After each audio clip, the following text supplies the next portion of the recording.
Hi friends, நம்ம இன்றைக்கி இந்த வீடியோவில் கண்ணுக்கு தெரியாத குழம்பு, அதாவது புளிக்குழம்பு எப்படி வைக்கிறதா பார்க்க போகிறோம். இதுக்கு ஒரு 10 போல் சின்ன வெங்காயத்தை பொடிப்படியாக கட் பண்ணி எடுத்துக்கோங்க. 2 வத்தலை கட் பண்ணி எடுத்துக்கோங்க.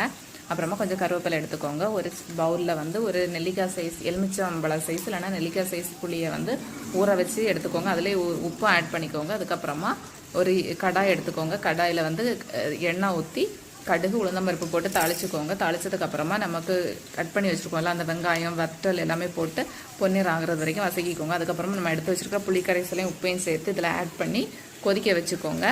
இவ்வளோ வந்தால் நம்ம இன்ஸ்டன்ட் புளிக்குழம்பு வந்து ரெடி ஆகியாச்சு. இது முன்னாடி நமக்கு வந்து வேலை ஈஸியாக முடியணும் அப்படின்னு நினச்சிங்கன்னா இந்த குழம்பை நீங்கள் வந்து ட்ரை பண்ணலாம். ஸோ இது நல்லா டேஸ்ட்டாகவும் இருக்கும். இதுக்கு சைடிஷ்க்கு நம்ம வந்து உருளைக்கிழங்கு ஃப்ரை எல்லாம், பாகற்காய் ஃப்ரை இந்த மாதிரிலாம் வச்சு சாப்பிட்டோன்னா நல்லாயிருக்கும். ஆம்லேட்டும் இதுக்கு வந்து செட் ஆகும். ஸோ உங்களுக்கு வந்து ஈஸியாக வேலை முடியும்னா இந்த குழம்பை நீங்கள் ட்ரை பண்ணி பாருங்கள். Thank you friends. என்னோட அந்த அப்டேட் உங்களுக்கு பிடிச்சா லைக் பண்ணுங்கள், ஷேர் பண்ணுங்கள். மறக்காமல் நம்ம சேனல் சப்ஸ்கிரைப் பண்ணுங்கள். உங்கள் ஃப்ரெண்ட்ஸ்க்கும் ஷேர் பண்ணுங்கள். தேங்க்யூ.